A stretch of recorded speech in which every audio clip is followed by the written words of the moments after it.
көңүлдүү өтүшүнө көмөкчү боло турган музыка каналында Муз Лайв көрсөтүүсү өзүнүн адаттагы түз эфирин баштады. Бүгүнкүдөй кадырлуу кечте силер менен кайрадан көрүшкөнүбүзгө биз кубанычтабыз, сүйүктүү көрүүчүлөр. Бүгүнкү кечте дагы бир өзүбүздүн кадырлуу, сыйлуу сонун коногубуз бар. Ал коногубуз сонун музыкалык чыгармалары менен келди. Силерди сүйүндүрүүгө, кубандырууга, өзүнүн соңку жаңылыктары менен бөлүшүүгө дагы даяр. Ал эми бүгүнкү эфирибизди албетте дал ушул коногубуздун сонун музыкалык чыгармасы менен баштайбыз. Кыргыз Республикасынын эмгек сиңирген артисти, бардыгыбыз сүйгөн Абидин Темиров сиздер үчүн ырдаштын «Чыгыш кызы» деп аталат.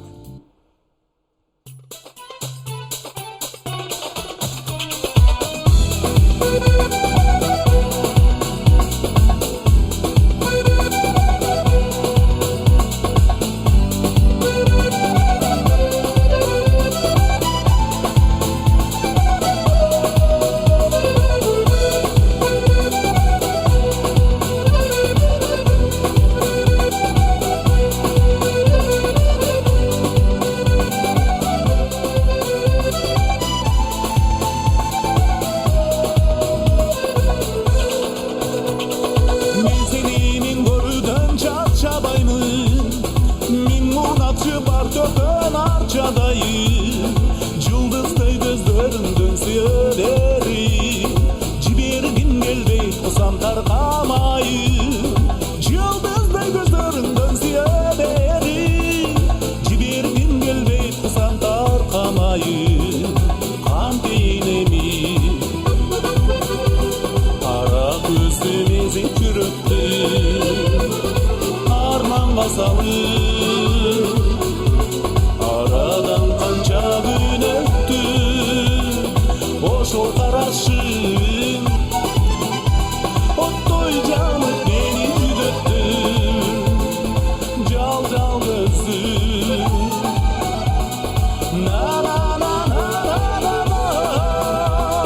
караймын карагандан карек албай, көнөмүн тагдырыма көңүл алдай.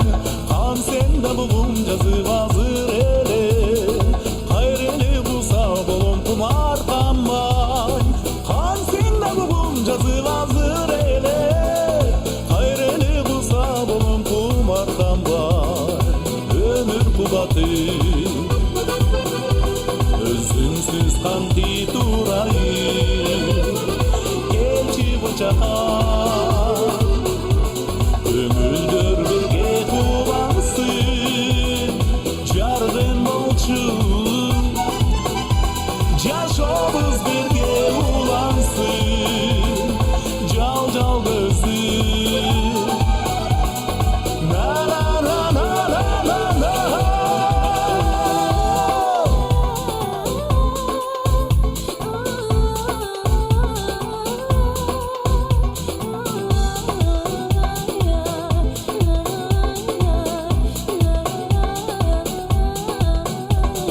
өзгөчө сагынганда бөлүнөмүн, өлмөйүн сенден кантип түңүлөмүн. Өмүрдү кечип издеп келе берем, өзүмдү төрт бурчунан дүйнөнү. Өмүрдү кечип издеп келе берем, өзүмдү төрт бурчунан дүйнөнү. Кантемин эми кара көзү мезет жүрөктү арманга салып, арадан канча күн өттү, ошол карашың оттой жанып мени жүдөттү, жал көзүм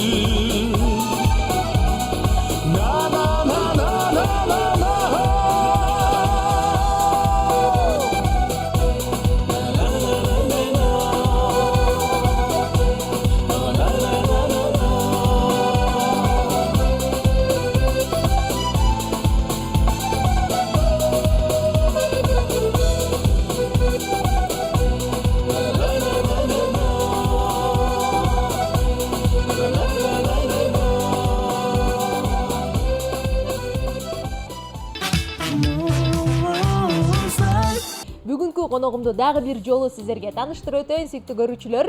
Бүгүн бизде конокто Кыргыз Республикасынын эмгек сиңирген артисти, обончу, композитор, мыкты аккордеонист биздин агабыз Абидин Темиров конокто. Саламатсызбы? Келиңиз өзүбүзгө кол чап койбойлубу? Кандайсыз, келиңиз учурашабыңыз эле менен. Саламатсыздарбы, урматтуу көрөрмандар, биз канал көрүүчүлөрү. Ушул ыйык Рамазан айында орозо кармагандарга орозоңуздар кабыл болсун демекчимин. Көңүлдүү кеч. Орозо кармап атасыз, кандай өтүп атат? Орозо жакшы. Жеңил эле болуп атабы? Жеңил. Баягы жайдын кычыраган чилдесине караганда азыр сонда. Өзүңүздүн жан жолдошуңуз болгон аккордеон менен бүгүн чогуу келдиңиз. Анан негизи эле чыгармачылыгыңызда эмне жаңылыктар болуп атат? Бүгүн көптөн бери эфирлерге келбей, эмнелер өзгөрүүлөр болду? Ошол тууралуу бүгүн сүйлөшөбүз. Анан Казакстанга барат экенсиздер, ушул иш сапарлар менен ошолор тууралуу да кичине бөлүшүп өтсөңүз болот. Негизи мурдагы улуу муундагы биздин залкар инсандарыбыз өтө таланттуу инсандар менен ошол убакта алардын кичүүсү болуп иштеп калып, тарбия алып, ошолордун айткан сөздөрү эсиме келип атат азыр. Негизи чыгармачыл инсан байлыгың, бийлигиң, башка бизнесиң болобу, ал үчүн келген эмессиң, сен чыгармачылык үчүн келгенсиң. Орустар бекер айткан эмес, искусство требует жертв деп. Анысыңарындай кандай болгон чакта дагы кыргызда макал бар. Ырчынын бир көргөн ит көрбөйт, бир көргөн хан көрбөйт деп. 1000 жолу айтса кашыкчы болбос, көп айтчу эле да. Анан мен айтат элем да, барган жерлеринде ушул сөзүн айтып берет. Мындан сөз, башка сөздөр жок буларында. Кийин анан өзүң эми баягы союз кезинде туш келип калдым мен дагы. Улуу муундар, кийинки муундар, азыркы жаш муундар менен дегендей. Анан ошондо гастролдордо жүрүп, ал убакта эми аябай суук, ачка каласың, бирде суук кыласың. Ошондо ошол сөздүн эмеси көрдүм да, мааниси кандай экенин. Баркына жетет экенсиң. Анан чындыгында эле ушунда. Бир карасаң эле президенттер төрүнө отургузуп алып сыйлап аткан болот. Бир карасаң эле ошол убакта ат башы, нарын, алайда концерт коет элек деп малчыларга же шайлоочуларга февраль, январларда суукта ооруганыңа деле карабайсың. Ооруп атсаң деле сыр билдирбей ырдашың керек да. Азыр эми башкачараак. Анан ошон үчүн мен дагы баягы бизнес, ишкерликке аралашып дагы чарба жагында да жүрдүм да, бирок убакыт көбүн алып койду экен. Анан кийин ойлонуп көрүп, кийин кездерде элди кыдырып көп жүрүп атам, ар кандай жакшы мындай бир иш чаралар менен. Анан конокто болосуң, тойлордо болосуң. Анан ошондой жакшылыктарды элдин баары сурайт да. Көп көрүнбөйбүз, көрүп чыгып турбайбызбы, тиги. Анан каяка барсаң ошол элден уялат экенсиң. Анан кийин койду, анан силер чакырган жерден калба дейт. Анан келдим. Элге бир чыгармачылык менен иштеп, колдон келген жакшылыктарды тартуулайын деп дегендей. Кыскача ушундай. Көрөрмандарыбызды, угармандарыбызды сагындырбай дайыма келип туруңуз, чыгып туруңуз. Анан урматтуу көрүүчүлөр, эсиңиздерге салып айта кетейин, эгерде биздин бүгүнкү коногубузга өзүңүздүн суроолоруңуз же жөн гана жүрөктөн чыккан каалоо тилектериңиз болсо, экранда көрсөтүлгөн номерлерге түз байланышка чыгып, биз менен сүйлөшсөңүз, баарлашсаңыз болот. Андыктан бизде линия бош кезинде бизге байланышка чыксаңыздар, бизден оригиналдуу куттуктоолор үчүн, балким оригиналдуу суроолор үчүн кызыктыруучу белектерибиз дагы бар. Андыктан чамдаңыздар дейли. Анан агай, аккордеон менен чогуу келдиңиз. Аккордеон менен ырдайсыз, анан өзүнчө сонун кылып эл черте албаган нерселерди дагы чертесиз. Ошон үчүн биринчи аккордеон менен чыгарма суранбайлыбы? Макул. Өзүңүз кошулуп ырдаган чыгарманы бир сураналы, андан кийин эфирдин алдыңкы жүрүшүндө жөн гана музыкасы менен бүгүн ойноп бергениңизди дагы өзүнчө сураналы, Кайсыл чыгарманы аткарып бересиз? Кайсыны ырдасам экен? Азыр эми жаз да келди. Өлбөгөн жанга жаз да келер дегендей кыштан аман эсен чыгып алдык. Анан жаз айларын Жолдошбек Мамажанов айтат эле да. бура тартып сүйлөгөн күлгөнгө жакшы. Бул 8-мартты ким ойлоп тапты экен өзү дейт. Эми ойлоп тапкандар бар да эми. Ага баш тартып эмне кыласыз? Андан көрө жакшылап апаларды, эжелерди, кыздарыбызды куттуктай берели десем, бу жаз айлары 3 айбы дейт. Ооба десем, мен 8-мартты 3 ай кылып бермекмин колдон келсе дейт да. Бирок менин колдон келген ыр дейт, ошон үчүн жазым келчи деген ырды 3 ай бою ушул айымдарга, апаларга, кыздарыбызга белек кылып бердим деп ошондой айтты эле. Ана мен да бир кыргыз эл акыны, биздин сүйүктүү акыныбыз Санат Өрүнхановдун сөзүнө жазылган өзгөчө сулуу белемсиң деген ырымды ошол коллегаларыбызга, жалпы угармандарга, айымдарыбызга, кыздарыбызга арнап коеюн, Жакшы болот келе.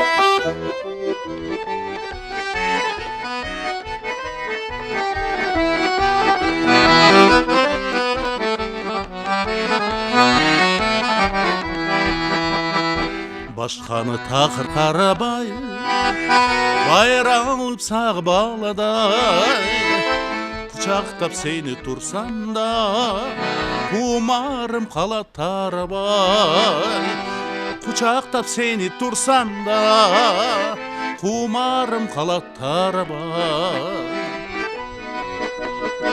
Жыргаткан жазын жай, життасам житиң атырдай, сар мерден айтып жатсам да, сагынчым тура жазылбай. Сар мерден айтып жатсам да, сагынчым тура жазылбай.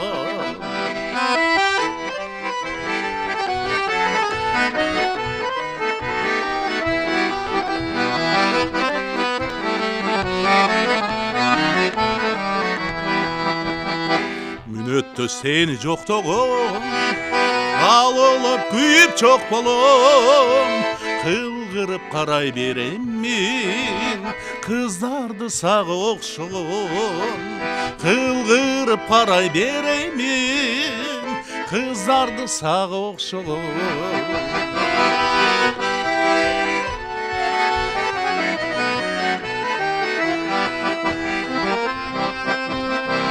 Sözündü uksam sizdegen, kölkülde verip bütenen, özgöçe sulu belemsin, ömürde özüm izdegen.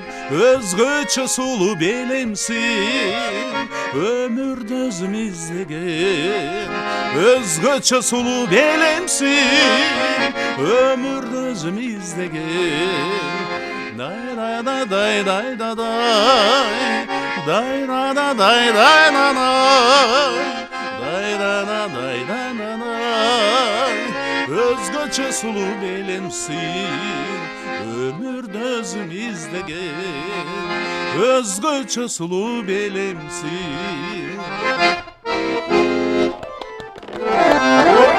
Керемет, разышылып келдиребиз. Аккордеондо коюп турсаңыз болот, бир аз катыныктырып.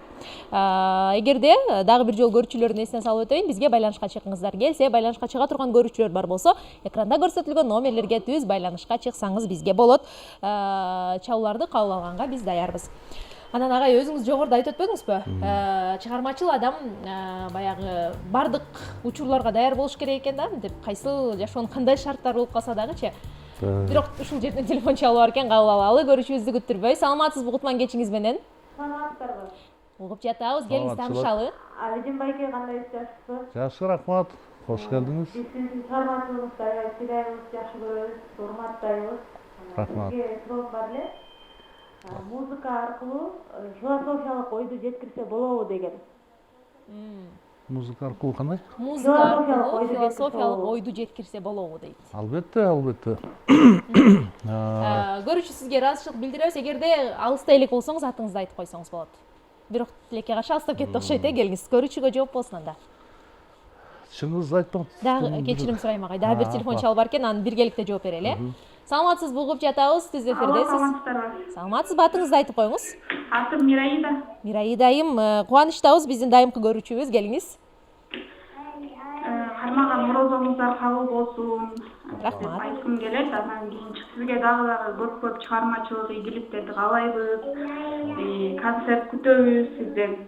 Анан кийин сизди кинодон да көрүп калды беле. Анан дагы киного тартуу оюңуз барбы деп кинодон да сизди күтөлү деп айткым келет. Рахмат чоң Мирай, дайым ыраазычылык билдиребиз. Баардык үй бүлөмчөлөрүңүздөргө салам жолдойбуз, кичинекей Бөбөккө дагы салам жолдойбуз. Келиңиз анда көрүүчүлөрдүн суроолоруна катарынан жооп болсун. Абдан жакшы суроолор экен, рахмат суроо бергендерге. Негизи философиялык көз караш деген бул музыканттар жакшы билет. Музыканттар мындай тонкий башкача эл болот да. Негизи вообще улуу баягы кенелер айтканда чыныгы ошол музыканттар дейт. Булар ырдашпайт да, музыканы жазып, музыка менен алеп болот. Вот ошолор гениальный мындай философтор болушат да. Музыкант эмес, философтор өздөрү ошол улуу композиторлорду өздөрүнөн жогору баглашкан өз учурунда тарыхта. Анан абдан туура суроо берди. Албетте болот. Керек болсо мен могу Европада 19-жылы аябай кыдырдым да. Шенген виза менен жүрө бересиң го, бир мамлекетке барсаң. Көп бир 70%-тин кыдырып, анан көп жерлеринде баягы муза лечение деген бар экен да, музыка менен айыктырат экен. Смотря кайсы ооруга жараша. Кээ бир ооруларга классикалык чыгармалар, кээ бир ооруларга, мисалы үчүн фольклор, элдик музыкалар, ошондой мен аябай таң калдым. Анан анткени баягы всемирный ученыйлардын симпозиуму болуп. Агай, кечирим сурайм. Бизде байланышка чыккан көрүүчү бар экен, кабыл алып коелу. Саламатсызбы? Кутман кечиңиз менен. Саламатсыз тага. Угуп жатабыз. Саламатчылык. Жээнен тага дегенде караганда жээнде. Кайсыл жээни болду экен, келиңиз таанышалы. Телевизордон көрүп атабыз. Семьябыз менен. Рахмат. Саламаттык ийгилик каалайбыз, сыймыктан отурабыз. Рахмат, рахмат. Атыңызды айтып койбойсузбу, келиңиз баарыбызга. Рахмат. Жибек атым. Жибек жээним болот турбайбы. Менин карындашым кызы болот, сүйүктүү кызы, сүйүктүү жээнибиз, эрке жээнибиз чыгып калган турбайбы. Учурдан пайдаланып, жалпы жээндерге дагы салам жолдойлу. Келиңиз, биздин жообузду бир аз кесип салдык эле, ошол жерден уланта берели. Рахмат чалууларга. Анан ошол муза лечение деп аттык белек. Ошол баягы жанагы бүткүл дүйнөлүк ученыйлардын симпозиуму болуп, ошондо как раз ошол музыка жөнүндө тема болуп, ошо 2 күн талкуулашканда медицина илимдерин ошол академиктерди айтканда, ошондо өзгөчө баягы баш мээ чарчап, аны эми азыр убакыт көбүрөөк кетип калат, мындай подробно айта турган болсок. Кыскача айтканда, ошол нерсе менен абдан адам жеңилдеп, как будто бир топ жүктү мойнунан алгандай жеңилдеп, ошону исследование кылышкан да. Анан анча-мынча инсандар маани бербейт экен, музыка жөнүндө ар ким ар кандай айтат, бирок негизинен биз Союз кезинен бери канча деген артынан жакшылыктар келген да. Негизи ар бир доордун мындай жакшы жактары бар да. Мен, например, ар бир бийликтин, ар бир мезгилдин, доордун жакшы жагын, анан позитивдүү жагын көргүм келет да. Анан ошол музыка дүйнөсү менен канча деген ийгиликтер жаралган, канча деген адамдар айыгып, канча деген адамдар бактылуу болуп, канча деген адамдар жашоодо эмне көп, көйгөйлөр көп, ошол нерселерден арылган. Айта берсе сөз көп, ошон үчүн баягы муза лечение деген нерсеге басым жасап, ошол кээ бир цивилизованный өлкөлөрдө абдан туура жагына пайдаланышат экен да. Демек, музыканын адамдын организмине дагы, жан дүйнөсүнө дагы түздөн-түз таасири чоң. Албетте. Экинчи көрүүчүбүздүн суроосун биз дагы кызыгып бергибиз келип атты эле, тасма кино жөнүндө айтып калды эле. Менин баягы КВНчик окуучуларым, шакирттерим, окуучуларым, жакшы көргөн бир туугандай болуп калган инилерим абдан көп да. Ар кайсы тармакта шакирт десе эле бир эле баягы ушул чыгармачылыкта эмес, башка тармакта дагы абдан шакирттерим көп. Себеби устаттарга мен баймын да, башка тармактан дагы устаттарым көп. Чыгармачылыкта бир эле устат эмес, бир топ устаттарым бар экен, эл сыймыктанган. Албетте мен алар менен сыймыктанып таазим этем, анткени алардын тарбиясын көрүп, акты ак, караны кара, жарык, караңгы, катуу, жумшак деген нерселердин баарын ошолор бала кезден баштап тарбиялап, көп нерсе ошо тарбиядан болот экен. Мен ошо көзү өткөндөр бар, көзү түргөндөр бар, устаттарым ушул эфирден пайдаланып, ошо таазим этип, ыраазычылыгымды айткым келет. Анан ошондой шакирттерим киного тартып, Нурлан Мамакеев деген шакиртим бар, окуучум, ушу университетте окуп жүргөндө баштап. Университетте да иштеп калбадыкпы. Сардарбек Жумалиев, кыргыз эл артисти, Мелис Асылбашев, кыргыз эл артисти, Назира Мамбетова, бүт эле народный артисттер экен ошол эл артисттери. Жөнөкөй эле мен элем ошондо. Анан Кыргыз улуттук университетинде иштеп жүргөндөн кийин бир топ азыр чыгармачылыктагы асты эмгек сіңірген артисттер болуп калды. Ошол жакта билим алып окушкан да. Ошолордун ичинде Нурлан Мамакеев ага ошо бир репетицияга эле келип бериңизчи, бир көрөлүкчү, башка бирөө ойнойт өзү бул ролду. Сиз мындай, сиз окшогон бир киши бар. Ушул жерден бир чалууну кабыл алып кандай десе, көрөрмандар күтүп калбасын, келиңиз. Сүйүктүү көрүүчү, угуп жатабыз, сизди келиңиз. Саламатсызбы, атыңызды айтып коюңуз. Атым Гүлдана. Гүлдана айым, угуп атабыз. Мен атайын чүй жергесинен чалып жатамын. Абидин Байкези мен кинолордон көрүп калып, аябай сонун блатной болуп бир роль аткарды эле. Кино жөнүндө сөз болуп атып, аябай кызыгып калдым. Анан дагы ушул YouTube'да Мирбек Атабековдун Жаштык деген ыры бар эмеспи да, ошол жакта аккордеон чертип калганын көргөнмүн. Анан YouTube'дан азыр да аябай карап, көрүп, анан YouTube'да ошол Мирбек Атабеков менен Сагындым туулган жерим сени деген ырды аккордеон черткен экен да. Ошол Жаштык кез дегенде болбосо жанагы туулган жер деген ырды да берип койсоңуз суранат элем. Рахмат сизге, Гүлдана айым, ыраазычылык билдиребиз. Блатной болуп деп, сону кинодон көрүптүр, көрдүңүзбү сизди? Ошол тасма жөнүндө сөз кыла берели. Андан кийин ошо киного чакырып калды. Мен айттым, азыр иштерим аябай көп, бир чоң иштер баштап алганбыз. Убакыт такыр болбойт. Үйгө да бара албайм, көбүнчө баягыда калып атам офисте деп эметсем. Болгону бир 10 мүнөт, 15 мүнөткө эле келип бериңиз, просто мындай эле пробный вариантка бир көрөлүк дедик эле. Сизге окшогон бир актер Байке бар. Азыр бир алыста болуп келбей атат. Сизге окшош эле премьерде мындай көрүп коелу дедик эле деп эле эметти эле мен. Чындап эле жөн эле эмекен, көңүл калтырбайын деп барып могу сөздү айтып койсоңуз бир мындай бассаңыз деп эле ушинтип аткан. Көрсө ошону кино кылып чыгарып коюптур да. Кийин урушсум анан кийин. Жакшылап айтпайсыңар мындай экен. Мен сценарийди окуп, образга кирип, мен тем более бала кезден актер болом деген аябай мен ушундай бир аруу тилем болчу. Бирок аккордеон деген сыйкырдуу эме экен, тартып кетти музыка дүйнө. Десем, жок, сиз байкабай ошондо жакшы эле ойногонсуз деп эле мен эметип койду. Жок, өзүмө жакпай калды. Зачем ушундай кыласың? Аны айтсаңар мен башкача ойномокмун деп ошентип эле ошентип баягы киного тартып калдым. Андан кийин тартылып калган экенсиз. Андан кийин көп баягы биз сыймыктанган инсандар киного чакырышты да. Көз өтүп кеткендер да бар. Мухаммед Байкебиз. Ой, сен чоң актер турбайсың. Байке коюңуз, мен уят кылышты балдар десем, жок. Кандайдыр бир эмени бере алыпсың. Эми баатыр сөз мында, эми бир чоң бир ушундай бир проект бар. Ошого Нарынга барып 3 ай, 4 ай жүрүшкө туура келет дейт. Байке, мен сизди сыйлайм, бирок 3-4 күн даже убактым болбойт. Ушундай биз эл аралык баягы партнерлор менен ушундай бир договор түзүп алдык. Ал жакта мен кете албай калам.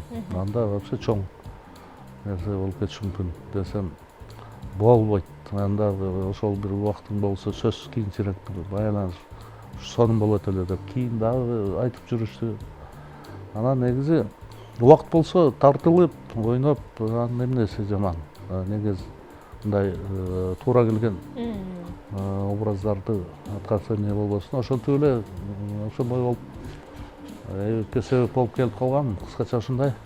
Демек агай, өзүңүзгө ылайыктуу роль болсо, убактысы туура келсе, сиз деле тасмаларга сунуштуусу ачык экенсиз. Албетте, азыр убакыт бар, көп баягы оор жумуштар артабылды дегендей. Жакшы.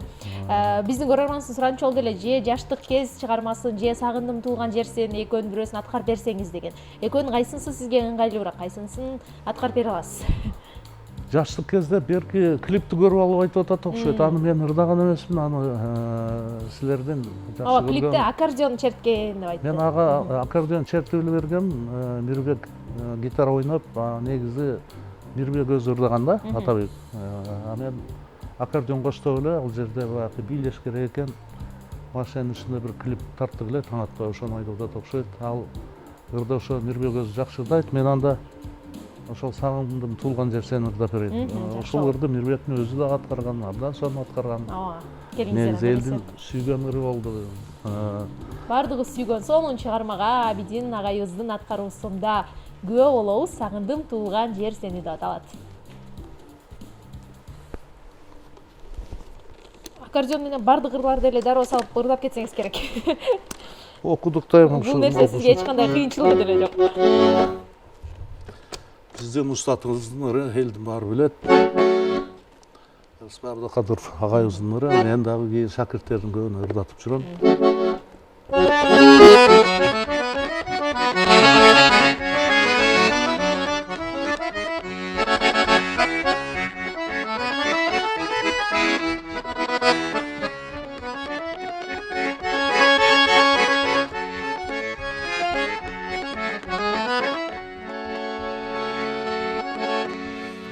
Bayımı tartıp alıstan unutup bardık seni sarılıp oluvansızda sağındım tulgan cer seni sarılıp oluvansızda sağındım tuğan cer seni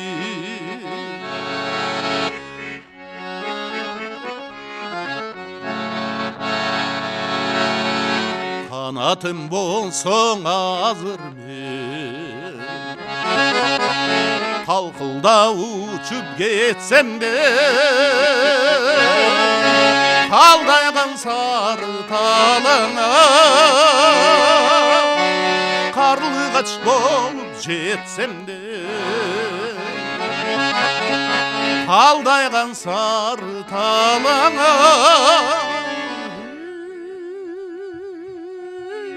karlıgaç bolup jetsem de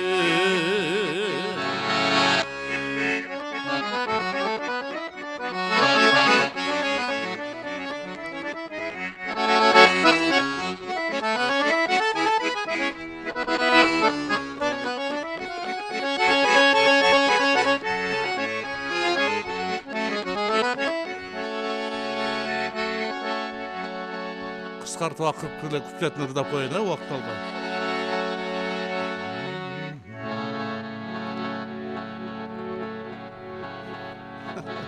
Ээрчитип койду. Орозодо катуу кармалып койгон сөздү унутуп калса болобу? Макул, сизге кол чалар болсун агай. Чындыгында керемет. Жаныңызда мындай өзгөчө сонун сезимдер менен сонун ээрге угуп отурдум. Сонун аткаруу болду.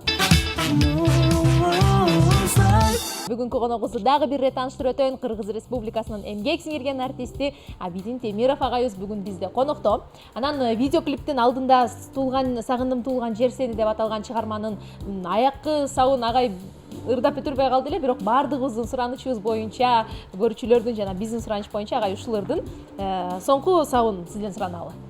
Улантып коеюн. чал өлтүргөн жыландай кылбай ягына чык. Эми ар бир инсандын кичмекени бар, туулган жерин топурак алтын деген сөздөр бекерден айтылган эмес. Ушулар менен айылын сагынган, шаарда жүргөн, өзгөчө алыста жүрүп, Кыргызстанды сагынган биздин уул кыздарыбызга, жарандарыбызга дагы арнап коелу, себеби дүйнө жүз көрүп аткандан кийин чын эле улап коеюн анда, Келиңиз. 3 куплеттен жаңылдым беле.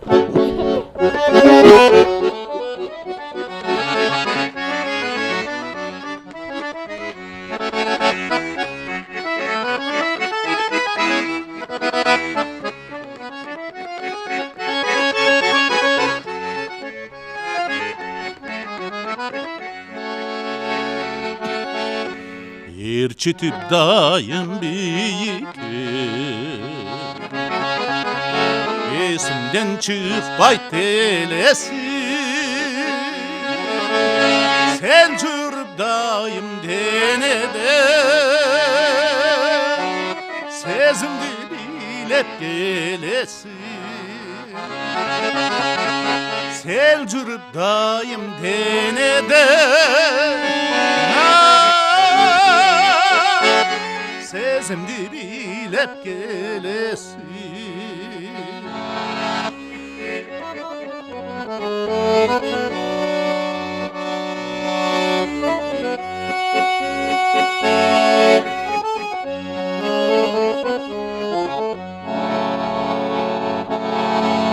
Uqtasam kiret tüşümü Argımak çapkan talalar Tıyılbay takır kuzarı Tünçüvay koydey sanalar Tıyılbay takır kuzarı Tünçüvay koydey sanalar Tünçüvay koydey sanalar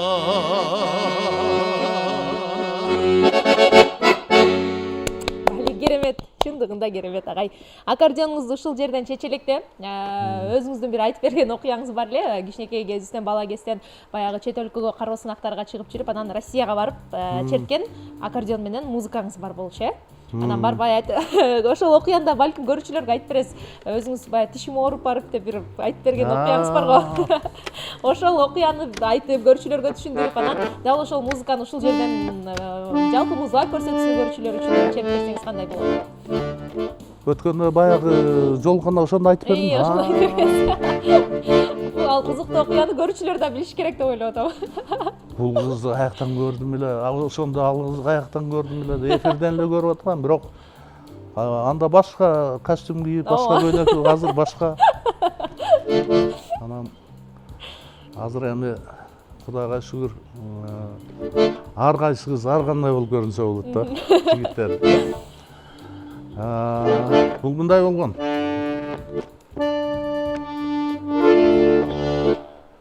Ошол абдан чоң бир концерттин алдында 2 күн мурда тиш ооруп шишип кетип, анан кийин агайыма айтып, ойнобой эле коем, мен ойной албайм деп, температура болуп, өзүң ооруп атсаң, биргеле мындай тийип кетсе эле жаман болосуң да. Анан кийин эми аябай чоң зал, ойноп атып, жарымына келгенде монтип карай койдум да, адашып кетпейин деп. Карай койсом, баягы тишим акыры эле тийди эле, дың бир дүйнө бомба жарылгандай болуп кетти, көзүм чагылгандай. Анан көздүн жашы даяр турат окшойт. Резко эле караганда баягы томолок болуп жаш түшүп кетти эле. Элдер тура калып кол чабат да, как будто бул ушунчалык берилип, ойноп, көзүнөн жашы ыйлап аткарып атат депчи. А биякта болсо Мамайдын көрүп алган менен иши жок. Эч эсмен кетпейт да. Анан бирок эптеп бүдүрүш керек, жанагы чыгарма бүтпөйт. Болгон бир 5 мүнөттүк чыгарма. Мен үчүн бир жарым саат, 1 сааттай эле болуп кетти да. Кара тер басып. Бирок эң жакшы, анын үстүнө боюм кичинекей тыртайган бала элем, 5-класста. Боюмда кичинекей арык болгон үчүн 1-класстын баласындай көрүнүп, анан баягы кичинекей аккордеон чоң болот да, анан кийин бир кичинекей болуп алып туруп ушундай ойнойт экен деп. Ошодон бир үзүндү эле ойноп берип коеюн, Ал чыгарма аталышы кандай агай? Цыганская пляска деп коет. Обработка куликовой деп. Чоң ушундай музыкант эжебиз болгон өз убагында. Ошол цыгандардын аябай көп музыкалар көп да чыгармалар. Ошону обработка кылып иштеп чыккан да. Ошодон үзүндүлөр ойноп берейин. Ал эми баягы музыкалык мектепте 3-класста ойногон чыгарма болчу да.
Керемет, ыраазычылык билдиребиз агай.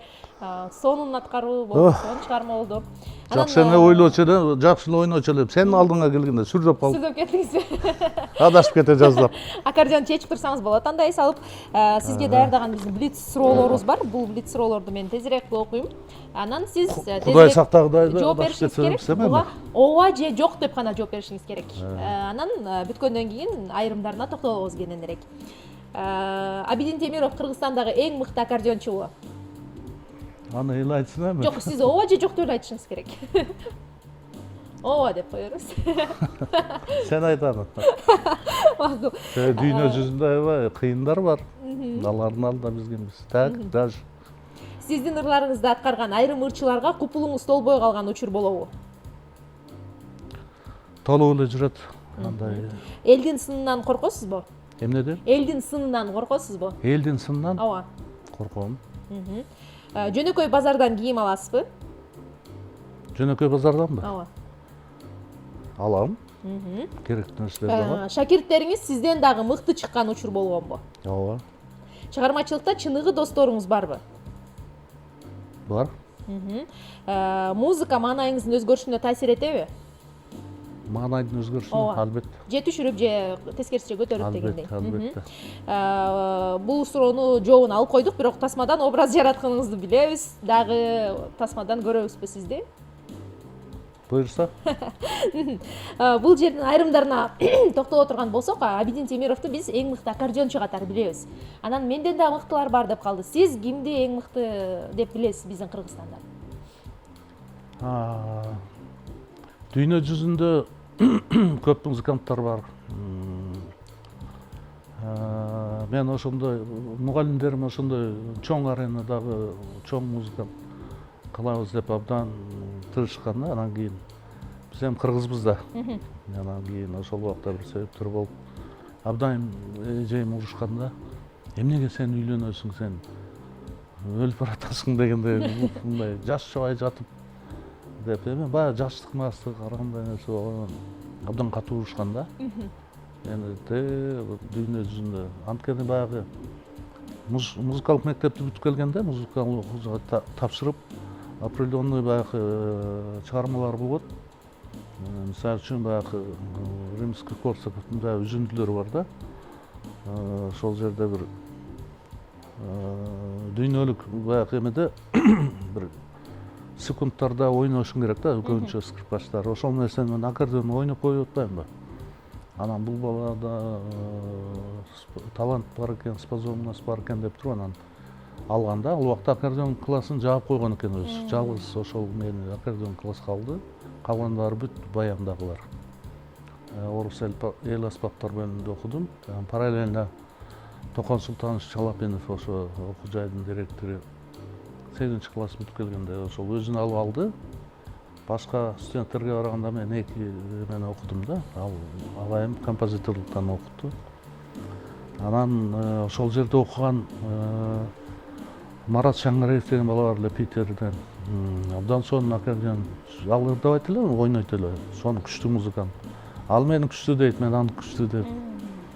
Анан бизде Кыргызстанда Жаныбек Ботобеков деген ошо агайыбыз бар. Азыр музыкалык окуу жайда сабак берип атат. Мен абдан сыйлайм. Вот ошол кишини сыйлашыбыз керек, себеби эч кандай бизнес баягы көрө окутка кызыкпай ушу балдарга өнөрүмдү тартуулап калайын деп эмиге чейин иштеп сабак берип жүрөт, түнү күнү уктабай. Ошондой кыйын музыканттарыбыз. Бир тууган иниси бар, Ранат деген. Ал да абдан чоң музыкант. Баягы тескерисинче уяңыраак болот да. Негизи азыркы мезгилде заманаң бөрү болсо бөрү бол деп бирке кыраак болуш керек экен. Чыныгы таланттар уяң болот, уяң болбош керек да. Потому что мен башында өзүм ошондой элем да. Анткен болбойт экен. Ошон үчүн ошол Ранатка дагы ошол бир убакта мага дагы шакырт болуп калган. Ошо чоң чыгармаларды ойноп чыгышын мен каалайт элем. Анан Якутияда окуп жүргөн дагы студент балдарыбыз бар, консерваторияда, Баткенде дагы бир балдар бар. Жакшы ойногон азыр профессионал музыканттар көбөйүп калды. Мага абдан жагат ойногондору, жүрөктү жылытат. Бул чыныгы музыканттар бир капризный болот да, оңой менен бирдеке жагып өлбөйт. Мен өзүмөн билем да, мен кээде өзүмө жакпайм анан. Бул да жакшы сапат деп ойлойм, самокритичное, самовоспитание, самоуважение, самооценка дегендей.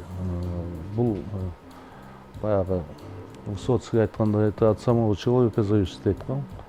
Ошону баардыгын булар баалап, барктап, байкап турушат да. Ошондой тонкий эл болот. Ушундай инсандар, эми чыныгы музыканттар күндө заниматься этип отуруш керек да. Антип отурайын десе, бала чакаң ким багат, алган айлыгың кичинекей болсо, ошол жагы абдандай бир көйгөйлөр жаратат да. Ошон үчүн Маданият министрлиги ошондой эсептелүү музыканттар бар, ошолорду да алып, колго алып, поддержка кылып эметсе, аларга көп нерсенин кереги жок.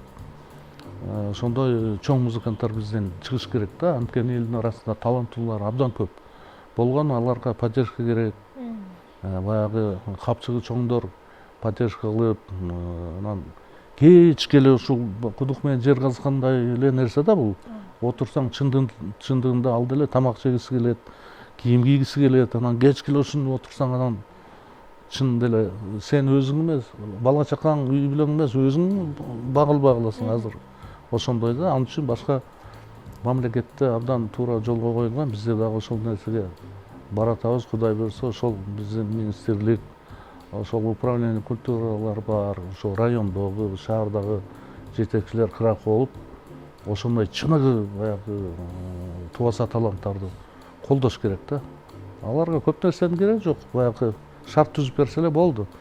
Ошол райондун өзүнө же областтын элибизге, республикабызга, мамлекетибизге керектүү нерсе да бул. Союз дегенде башкача эле, союз тарагандан кийин ар кандай болуп отуруп, эми жолго түшүп келе жатат, Кудай буйрса. Ал нерселерге дагы жетебиз го деген жакшы үмүтүм бар. буюрса.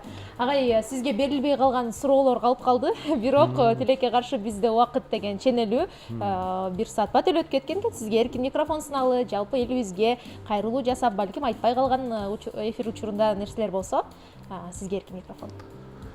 Эли журтубузда тынччылык, аманчылык болсун. Ушул Кудай Тааламдын улуу ыйык Рамазан айында дагы бир жолу ушул орозо кармагандарга орозоңуздар кабыл болсун. Ушу орозодо Кудайдан кандай тилек кылсаңыздар, үмүт этсеңиздер, максат коюп ошол ишке ашырган болсун. Баарыңыздарга ошол узун берекелүү өмүр каалайм, чын ден-соолук каалайм. Ооруп аткандар айыгып кетиңиздер.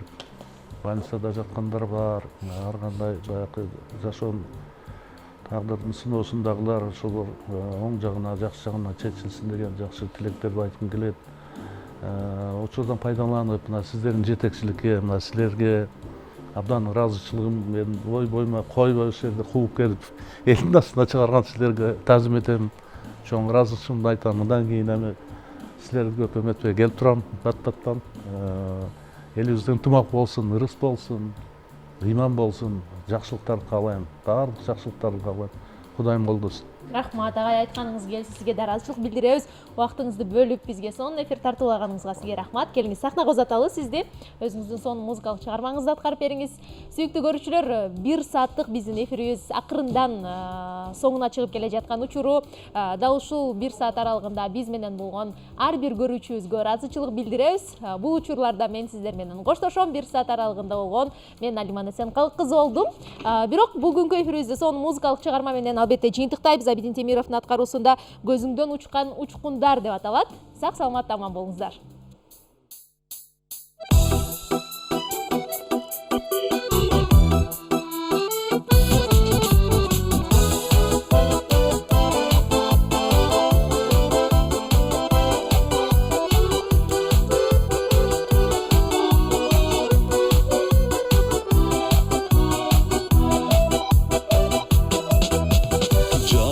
Жап-жаш балача, жагымды күлүп жанаша, уктатып кеттиң оюңду, калбастан кумар